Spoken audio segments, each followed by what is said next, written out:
반갑습니다. 오늘 영상의 주제는 셀프 인테리어와 업체 인테리어를 맡기는 거의 차이점을 한번 설명을 해드리려고 해요. 네, 물론 저는 이번에 셀프로 반 정도를 진행을 하긴 했지만 업체에 문의를 안 했던 건 아니에요. 업체에 가서 상담도 했었고 어떻게 보면은 제가 원하는 디자인이 나오기는 조금 힘들 것 같다고 생각을 해서 필요한 부분은 당연히 이제 그 시공업자들을 다 불러서 진행을 했고, 제가 충분히 할 수 있는 것들은 제 선 안에서 다 해결을 했기 때문에 그 두 가지를 한번 비교를 해볼까 해요. 가장 큰 차이는 어떻게 보면 가격인데, 쉽게 생각하시면 좋은 게, 업체를 맡기면 당연히 가격이 비쌀 거라고 생각하시는 분들이 많아요. 그래서 저렴하게 하기 위해서 셀프로 한다. 이건 어떻게 보면 반은 맞고 반은 틀린 이야기. 왜냐면 인테리어 업체에 안 맡기면서 세이브되는 그 금액을 셀프로 하면서 더 쓰는 부분이 생겨요. 그러니까 예를 들면 이런 거예요. 둘러보다 보니까 나는 이 샤워기를 갖고 싶어요. 근데 원래 샤워기가 한 10만 원이면 돼. 근데 내가 하필 사고 싶은 샤워기가 30만 원인 거야. 그럼 사람이 자연스럽게 인건비에서 아낀 20만 원을 샤워기에다가 20만 원을 더 투자해요.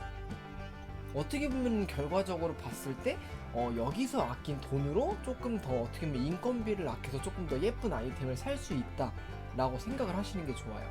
물론 엄청나게 가성비를 따져서 뭐 인건비도 아끼고 뭐 자재값도 다 아껴가지고 그냥 무난하게 진행을 하면은 당연히 가격적인 측면에서는 혼자 하는 게 훨씬 싸요. 근데 저 같은 경우는 마냥 싼 걸 원했다기보다는 어느 정도는 내가 원하는 디자인이 나와야 되는데, 이거를 업체 측에서 다 이렇게 해주기가 힘들다 보니까 저는 한 반 정도 셀프로 진행을 한 거죠. 그러니까 예를 들면 저는 뭐 쓰고 싶은 거울이 있었고, 쓰고 싶은 세면대가 있었고, 내가 하고 싶은 타일이 있는데, 보통 일반적으로 인테리어 업체에 맡기면 그 상품이 있어요. 그러니까 뭐 예를 들면 뭐 1번 상품 하면 1번 패키지가 다 돼버리는 거야. 2번 하면 고른 거 그대로 다 적용이 돼요. 혹은 여기서 어느 정도는 수정이 가능한데 내가 원하는 건 이 회사, 그리고 또 뭐 수저는 뭐 이 회사께 좋아요. 근데 여기다가 의뢰를 하기엔 이 인테리어 업체에서는 내가 원하는 걸 취급을 안 하는 경우가 있어요. 그래서 저는 결국에는 셀프로 한 거예요. 네. 그래서 차이점 먼저 보면은 알아서 다 해준다. 알아서 다 해준다는 말 그대로 그냥 패키지 상품이기 때문에 그냥 다 나와요. 네.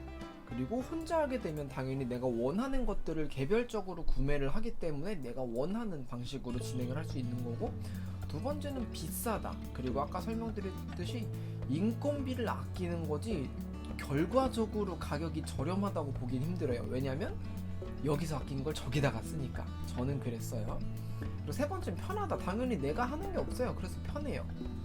그리고 대신에 셀프로 하게 되면 내가 다 해야 하지만, 이건 어떻게 보면 장점이자 단점인 게, 내가 다 해야 돼서 힘든 건 있지만 화장실을 내 손으로 어느 정도 손을 볼 수 있고 내 손으로 화장실을 꾸민다는 것 자체가 되게 재밌었어요 저는.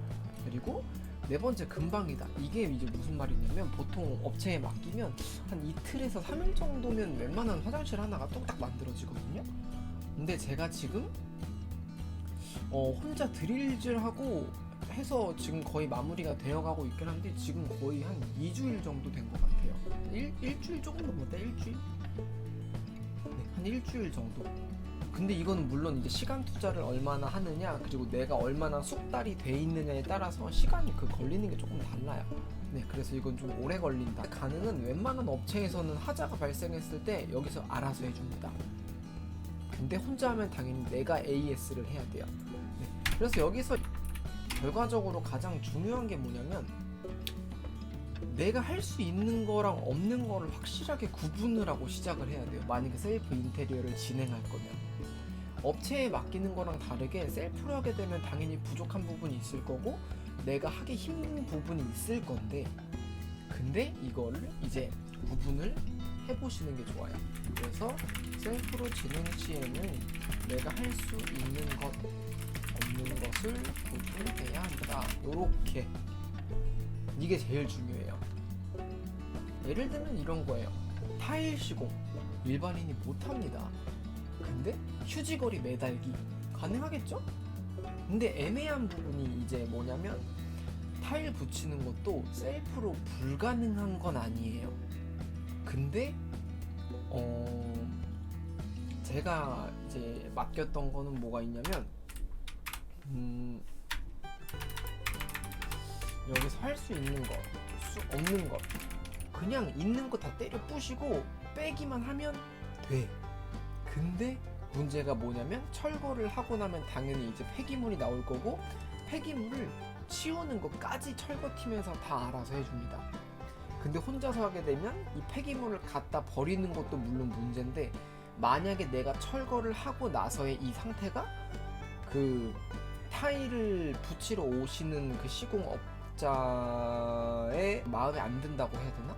아니면 혹은 타일을 붙이시는 분이 이거 조금 더 해야 돼요, 조금 더 떼야 돼요 하면은 공사가 딜레이가 될 수 있어요.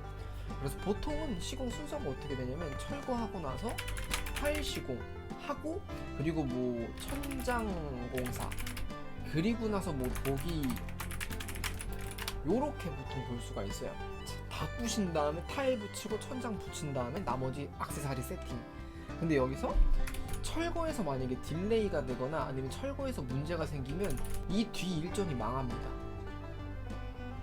그것도 그렇고 철거를 해본 적이 없다 보니까 뭐 간단하게 뭐 떼는 건 괜찮은데 혹시라도 내가 뭐 떼다가 벽이 무너져 내릴 수도 있는 거고 아니면은 뭐 철거를 하다가 뭐 배관을 잘못 건드릴 수도 있는 거고 조금 위험한 부분이 있다 보니까 제 생각에는 철거는 웬만하면 업체에 맡기는 거 추천.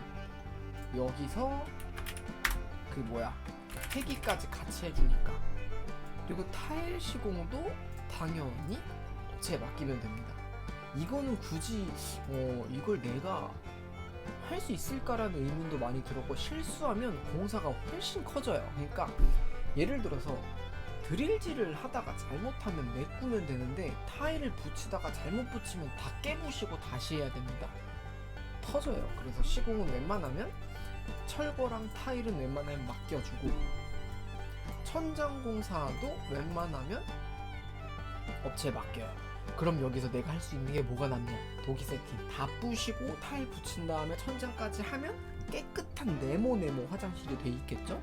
거기서 구멍 뚫어가지고 변기 매달고 뭐 샤워기 매달고 뭐 수건거리 매달고 휴지거리 매달고 이 정도는 충분히 가능한데 이게 한 20만원 정도 합니다.